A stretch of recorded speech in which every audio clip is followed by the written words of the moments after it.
वीनोफर injection का एक जानलेवा साइड इफेक्ट है जिसको एनाफाइलेक्सिस कहा जाता है।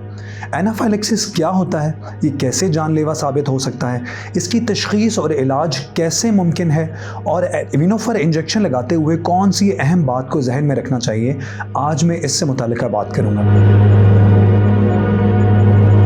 वीनोफर इंजेक्शन खून की कमी के लिए इस्तेमाल होता है। हमारे पाकिस्तान में ख़ास तौर पे देहातों में, छोटे सेटअप्स में, छोटे शहरों में, जीपी क्लिनिक्स पे ये बड़ा कॉमनली इस्तेमाल हो रहा होता है क्योंकि खून की कमी का मर्ज़ बहुत कॉमन है। ख़ास तौर पे ख़वातीन में खून की कमी का ठीक से इलाज, ठीक से तशख़ीस नहीं की जाती, बल्कि लोगों को डायरेक्ट वीनोफर का इंजेक्शन लगा दिया जाता है। कई दफ़ा तो ये रिक्वायर्ड होता है, जैसे प्रेगनेंसी के दौरान अगर लोगों में, ख़वातीन में खून की कमी हो तो इसकी ज़रूरत काफ़ी फ्रीक्वेंटली पड़ती है। लेकिन कई दफ़ा एक डिटेल डायग्नोस्टिक प्रोसेस की, यानी बहुत सारे टेस्ट्स करने की ज़रूरत होती है ताकि ये देखा जा सके कि आखिर खून की कमी क्यों है, और उसके बाद ये इंजेक्शन लगाने की ज़रूरत होती है। अब इस इंजेक्शन के कुछ साइड इफ़ेक्ट्स हैं। हर दवाई के साइड इफ़ेक्ट्स होते हैं, इस इंजेक्शन के भी कुछ साइड इफ़ेक्ट्स हैं। आयरन कुछ तो मामूली साइड इफ़ेक्ट्स हैं, लेकिन एक साइड इफ़ेक्ट ऐसा है जो कि ख़तरनाक है, खुदा न खास्ता जानलेवा हो सकता है। उसको हम एंड पे डिस्कस करते हैं। पहले जो छोटे मोटे साइड इफ़ेक्ट्स हैं उनको डिस्कस करते हैं। वो साइड इफ़ेक्ट्स क्या हैं? जिस्म में ख़ारिश हो जाना, जिस्म के ऊपर छोटी मोटी स्वेलिंग बन जाना, हल्का फुल्का सांस का मसला हो जाना, काले रंग के पखाने आना, ये हल्के फुल्के साइड इफ़ेक्ट्स हैं जो कि आम तौर पे ख़तरनाक नहीं होते। सबसे ज़्यादा कॉमन जो है वो जिस्म में ख़ारिश होना है। उसके लिए एवेल, सोलोकॉर्टिव, स्टीरॉयड, एंटी एलर्जी का इंजेक्शन फौरी लगा दिया जाता है। और ये समझा जाता है छोटे क्लिनिक्स में, छोटे सेटअप्स में, या जो डिस्पेंसर लेवल के लोग होते हैं कि हर रिएक्शन का जो इलाज है वो एवेल और सोलोकॉर्टिव भी है।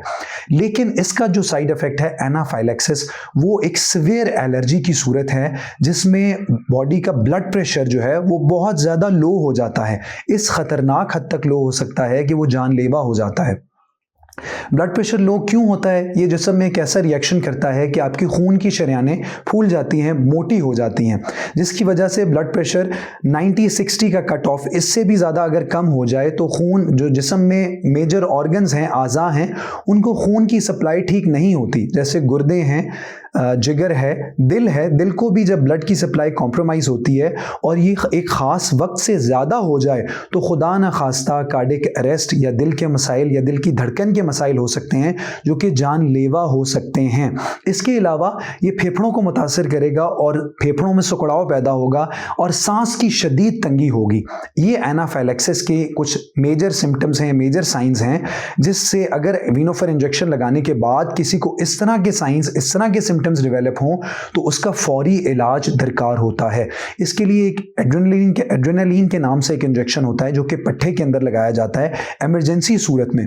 ये इंजेक्शन छोटे सेटअप्स में अवेलेबल नहीं होता, छोटे सेटअप्स में लोगों को लगाना नहीं आता, ये बड़े हॉस्पिटल्स में अवेलेबल होता है। इसलिए जो लोग भी वीनोफर इंजेक्शन लगवाने लगे हैं या लगवाना चाहते हैं, उनको चाहिए कि किसी मेजर, कम से कम पहली मर्तबा ये इंजेक्शन किसी ऐसे सेटअप में लगाएं जहां पे प्रॉपर क्वालिफाइड डॉक्टर मौजूद हो, इस तरह के साइड इफ़ेक्ट्स से उसको, इसका नॉलेज हो, इसका ट्रीटमेंट आता हो। वहाँ पे cardiac monitor, pulse ox, oxygen saturation monitor, ये सारी चीज़ें वहाँ पे अवेलेबल हों ताकि अगर खुदा न खास्ता इस तरह की कॉम्प्लिकेशन हो, इस तरह की पेचीदगी हो तो उसको फौरी डायग्नोस किया जाए और फिर उसके मुताबिक उसका इलाज किया जाए। ऑक्सीजन की भी ऐसे में ज़रूरत पड़ सकती है।